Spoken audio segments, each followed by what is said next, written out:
Hello students, हम लोगों की आज 5th क्लास है स्टीरियोकेमिस्ट्री की। लास्ट क्लास के अंदर हमने ज्योमेट्रिकल आइसोमेरिज्म पूरा कंप्लीट कर लिया था। होप सो आप लोगों को समझ में आया होगा। अब नेक्स्ट टॉपिक जो है आप लोगों का वो है ऑप्टिकल एक्टिविटी। ठीक है, तो ऑप्टिकल एक्टिविटी की मैंने आप लोगों को ऑप्टिकल आइसोमेरिज्म समझाया था। ऑप्टिकल आइसोमेरिज्म में मैंने आपसे ये कहा था कोई भी दो आइसोमर्स जो एक दूसरे के ऊपर सुपर इम्पोज ना होते हो उन्हें हम किस कैटेगरी में डालते हैं? ऑप्टिकल आइसोमेरिज्म की कैटेगरी में डालते हैं। ठीक है ना। तो सबसे फर्स्ट कंडीशन तो हमने कही थी कि दो आइसोमर्स जो एक दूसरे के ऊपर सुपर इम्पोज ना होते हो। फिर मैंने आपसे कहा था कि ऑप्टिकल एक्टिविटी को हम पढ़ेंगे। ठीक है ना। तो ऑप्टिकल एक्टिविटी को एक्सपेरिमेंटल तरीके से हम कैसे निकाल सकते हैं कि कोई भी यौगिक जो है प्रकाशिक समावयवता दर्शा रहा है या नहीं।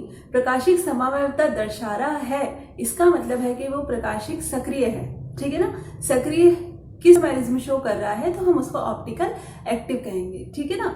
अब इसको एक्सपेरिमेंटल तरीके से हम किस तरीके से पता कर सकते हैं लेबोरेटरी के अंदर कि ये कोई कंपाउंड जो है वो ऑप्टिकल एक्टिव है या नहीं। तो उसके लिए एक पोलरीमीटर का यूज किया जाता है। तो वही आज हम पढ़ने वाले हैं। वैसे हम थ्योरेटिकल भी निकाल सकते हैं कि कोई मॉलिक्यूल जो है वो ऑप्टिकल एक्टिव है या नहीं। वो हम थ्योरेटिकल भी निकाल सकते हैं क्योंकि हमारे पास तो पोलरीमीटर है नहीं कि हम उसको लेके बैठेंगे फिर कंपाउंड को डालेंगे। तो हमें थ्योरेटिकल तरीके से भी निकालना आना चाहिए कि अगर हमको सामने हमारे कोई कंपाउंड हो तो हम किस तरीके से उसको बता सकते हैं कि वो ऑप्टिकल एक्टिव होगा या नहीं। क्योंकि सिंपल सा एक तरीका है कि वो सुपर इम्पोज अगर होता है मतलब ऑप्टिकल आइसोमेरिज्म ही शो नहीं करेगा तो इनएक्टिव होगा।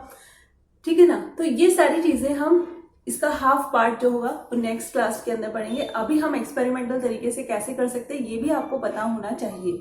ठीक है ना। तो ऑप्टिकल एक्टिविटी जो होती है वो मैंने आपको बताया कि ऑप्टिकल आइसोमेरिज्म जो शो करते हैं कंपाउंड्स, उन कंपाउंड्स के अंदर क्या एक प्रॉपर्टी होती है कि जब उनके ऊपर प्लेन पोलराइज्ड लाइट डाली जाती है तो वो प्लेन पोलराइज्ड लाइट को किसी एंगल पे रोटेट कर देते हैं। ठीक है ना। अब प्लेन पोलराइज्ड लाइट क्या होती है सबसे पहले तो आप लोग ये देखिए बच्चों, यौगिकों के प्रकाशिक सक्रिय होने से क्या मतलब है। सबसे पहले तो आप ये बात देख लीजिए, प्रकाशिक सक्रिय होने का क्या मतलब है। ऑप्टिकल एक्टिव कोई मॉलिक्यूल है तो उसके लिए क्या है कि जो भी कोई कंपाउंड की हम बात कर रहे हैं कि वो ऑप्टिकल एक्टिव है या नहीं, वो समतल ध्रुवित प्रकाश को, समतल ध्रुवित प्रकाश क्या होता है वही मैं आपको अभी बताने वाली हूँ। समतल ध्रुवित प्रकाश को समान लेकिन विपरीत दिशा में घुमाते हैं। मतलब क्या है इसका कि ये दो आइसोमर है। ठीक है ना। हमने इसका निकाला है, ये ए है।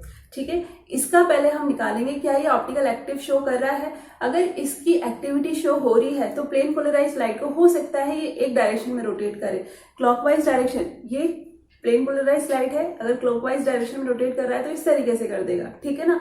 तो इसका जो ये दूसरा वाला मिरर इमेज है जो एक दूसरे के ऊपर सुपर इम्पोज नहीं हो रहे हैं वो इसको बिल्कुल इक्वल और अपोजिट डायरेक्शन के अंदर रोटेट करता है। ठीक है। अभी एक बार के लिए आप लोग सुनिए, अभी अच्छे से डिटेल में और समझ में आएगा।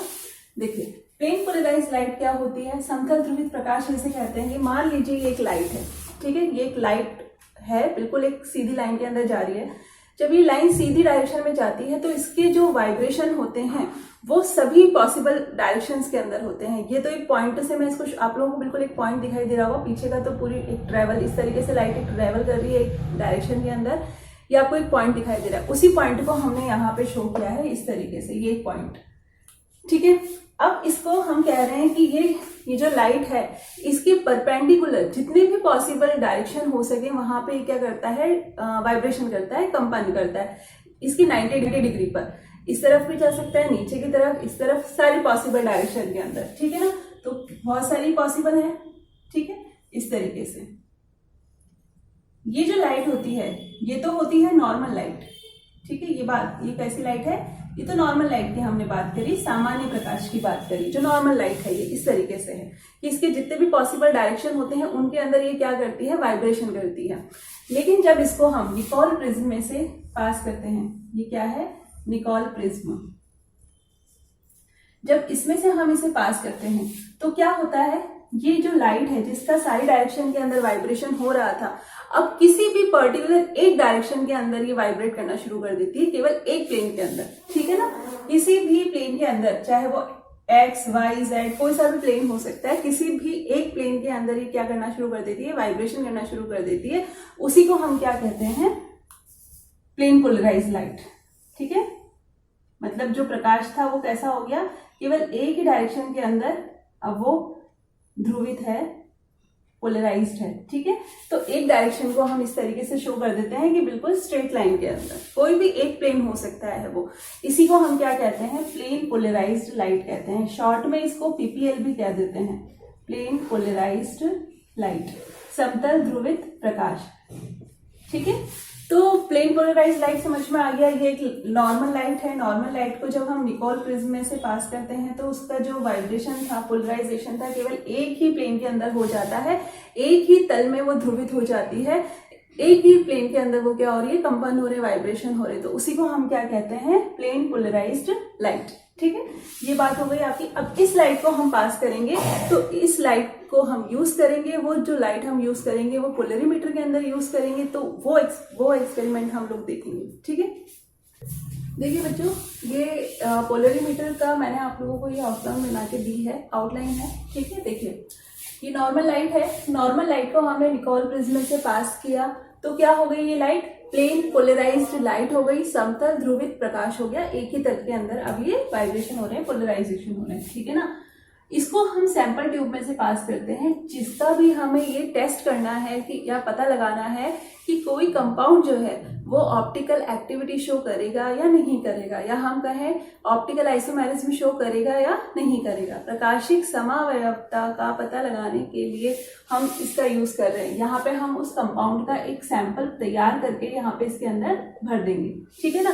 उसकी कंसंट्रेशन हमें पता होनी चाहिए, इस सैंपल ट्यूब की लंबाई हमें पता होनी चाहिए, ठीक है ना।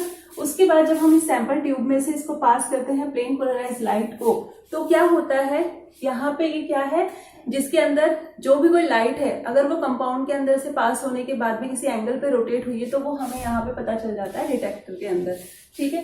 देखिए ये डिटेक्ट कर लेता है। मान लीजिए हो सकता है लाइट जो है क्लॉकवाइज डायरेक्शन में रोटेट हो गई हो। क्लॉकवाइज डायरेक्शन में अगर रोटेट होगी तो हम इसको क्या कहेंगे, डेक्स्ट्रो रोटेटरी। ये जिस एंगल से रोटेट होती है उसको हम अल्फा से डिनोट करते हैं, ठीक है। एंगल ऑफ रोटेशन ध्रुवण कोण से हम दर्शाते हैं। अगर plane polarized light clockwise direction में रोटेट हो गई है तो हम कहेंगे उसको डेक्स्ट्रो रोटेटरी, ठीक है ना। डेक्स्ट्रो रोटेटरी मैंने यहाँ पे लिखा भी है, अभी बताती हूँ। डेक्स्ट्रो रोटेटरी को हम स्मॉल डी से डिनोट करते हैं, स्मॉल डी, या फिर क्लॉकवाइज डायरेक्शन में हुई है तो हम इसको प्लस साइन से भी दिखा देते हैं, ठीक है ना।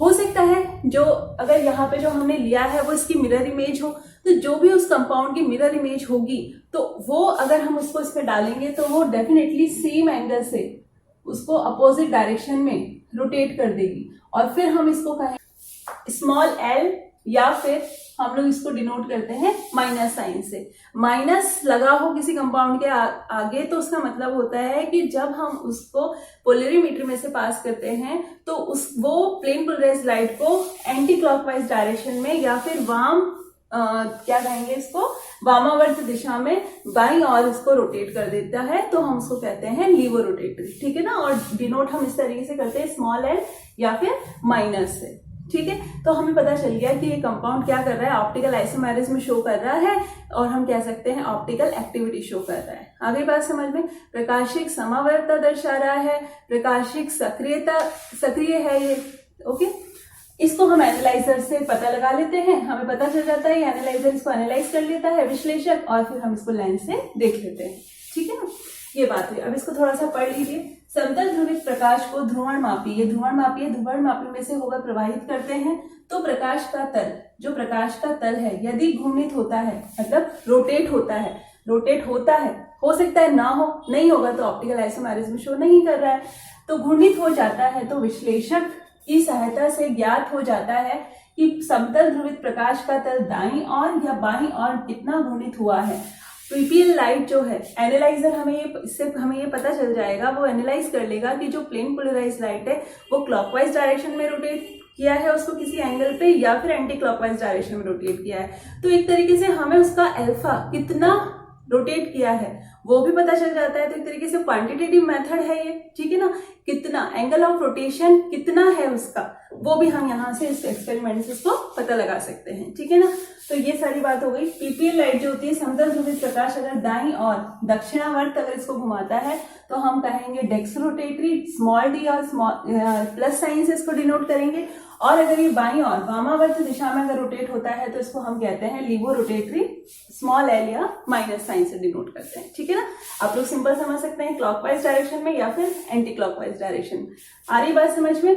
Clockwise, anti clockwise. क्लॉकवाइज को हम कहेंगे स्मॉल डी या प्लस साइन, एंटी क्लॉकवाइज को हम कहेंगे स्मॉल एल या माइनस। ठीक है, सिंपल सी बात है, समझ में आ गई। एक्सपेरिमेंट के थ्रू हमने ये पता लगा लिया कि जो भी कोई कंपाउंड है अगर वो ऑप्टिकल एक्टिव है तो हम यहाँ से उसको पता लगा लेंगे, उसका कुछ ना कुछ अल्फा जरूर आएगा।